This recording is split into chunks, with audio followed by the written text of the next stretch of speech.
podcast. I'm your host, Bryan, and today we're going to be diving into why do we fear the dark?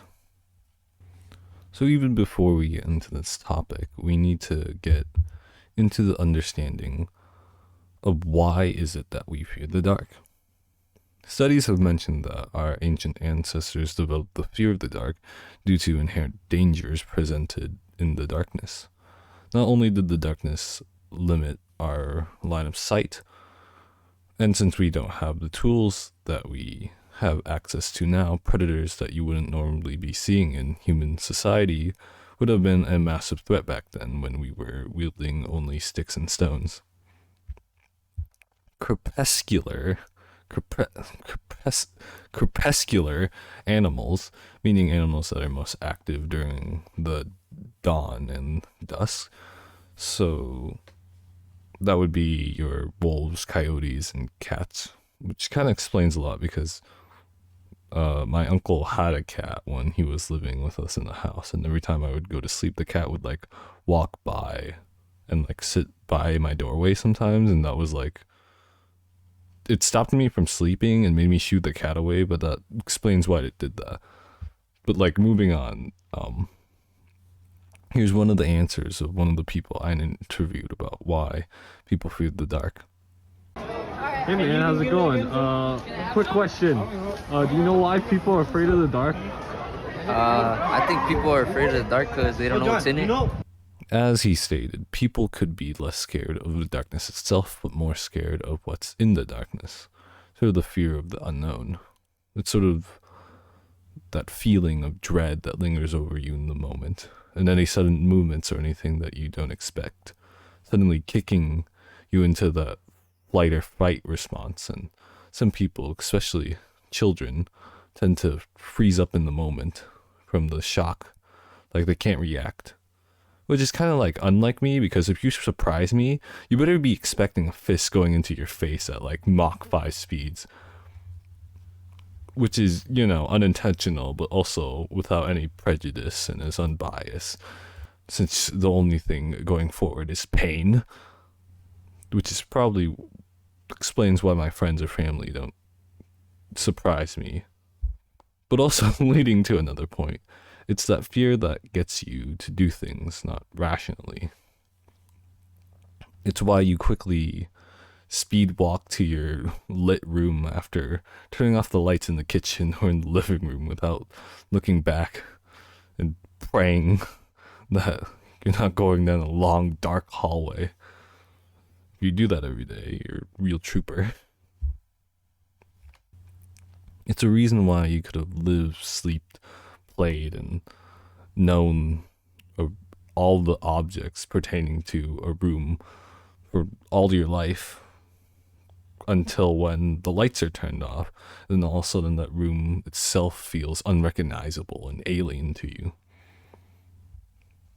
And as I know it, there are two types of people in this world. People who sleep with the doors closed, and the maniacs, lunatics, or psychopaths who sleep with the door open. I might have been one of the latter of those options, which kind of explains a lot now that I think about it, but let's not get to any conclusions here. It's mainly because the room that I had was basically part of a much bigger room, and what they did was that they just put like two walls in the corner. One of the walls had like a door hole so that I could get into my room. Put in like a bed, a fan, and like a drawers, and you basically get the essentials. The essentials of a room. Basically, that was my room because they didn't install a door, so I didn't have a door for a long while. So for the longest time, I slept without a door. After a couple of weeks of dreams where I felt like that dream that you get where you feel like you're falling. I got that for a good couple of weeks, but after that you kind of get used to it. But I did eventually get a door for my birthday.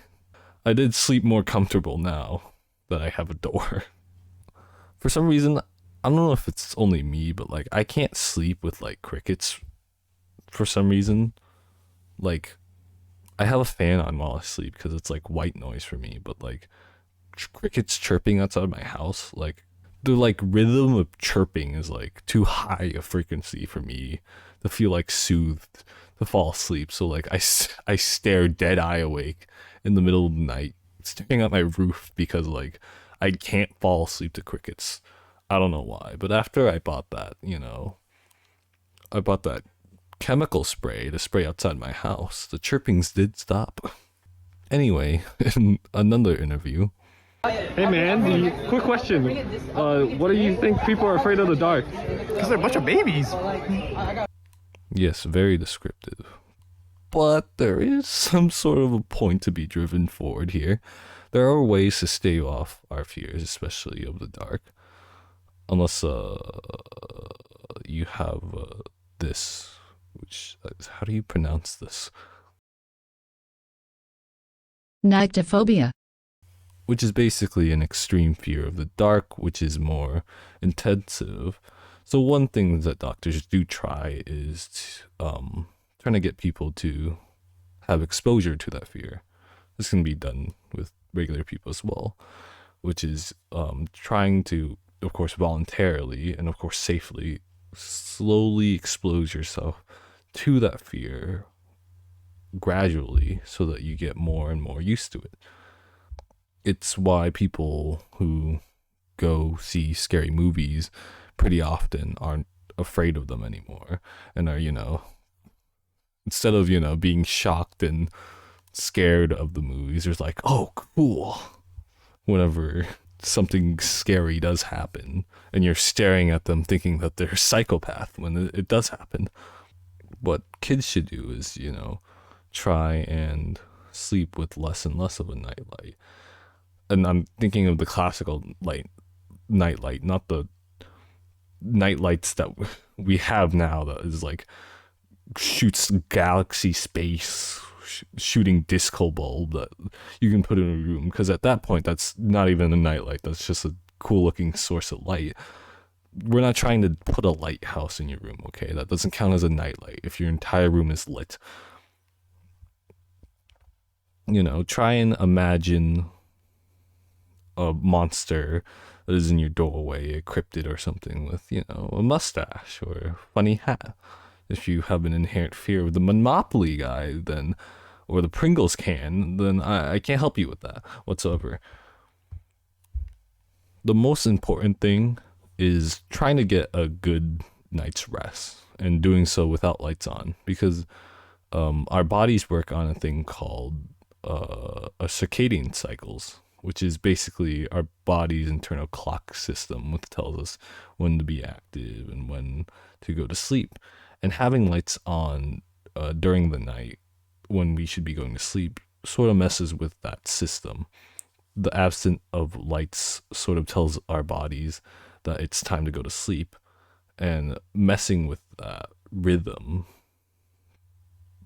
like staying on your phone for too long, can sort of mess with the quality of your sleep. And if you're going to take any lesson derived from this podcast, it's just not sleep with the lights on, however frightened you are blocking out the monsters with the blanket that you have. Anyways, one of the pictures that I use for detailing this podcast is from this game called Don't Open Your Eyes. Yes, shocking, not a Steam game, but it is, however, free for download. But you can, however, give some money to the creators to show support. But other than that, it is a free download. Just make sure you download the right one. It should be off this website. It's a fun and extensive game about sleeping with the door open. And this is why you shouldn't. But anyways, thanks for staying tuned, and I'll see you guys in the next podcast.